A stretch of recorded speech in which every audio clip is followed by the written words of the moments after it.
लेकिन आगाज में खबर है, इंपोर्टेड हुकूमत मंजूर नहीं। तहरीक इंसाफ की तहरीक जारी है। आज जहलुम में मैदान सजाया गया है। पंडाल में इमरान खान को सुनने के लिए कारकुनों का तांता बंधा है। लोग अपनी फैमिलीज के साथ जलसे में शिरकत के लिए आ रहे हैं।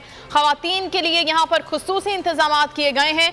जलसे की सिक्योरिटी के लिए पंजाब पुलिस के 1200 जवान तैनात हैं। एक ही शहर जहलम में आज पीटीआई का राज, जुनून के सुनामी ने जल थले करने की ठान ली। इंसाफियंस पुरजोश, चेयरमैन पीटीआई इमरान खान कारकुनान का लहू गरमाएंगे। जलसे में सिक्योरिटी के लिए 1200 पुलिस एहलकार जलसेगाह के अंदर और अतराफ में ड्यूटी मकाम क़यादत समेत मरकजी कायदीन इंतजाम की निगरानी में मसरूफ। इमरान खान के खिताब सुनने के लिए कारकुनान बेताब। पिंडाल सजाने के लिए पीटीआई कारकुनान पूरा दिन मसरूफ रहे। म्यूनिसिपल पार्क क्रिकेट स्टेडियम में इंतजाम किए गए। कुर्सियाँ सजाई। खवातीन और फैमिलीज के लिए अलहदा इंतजाम भी किया गया।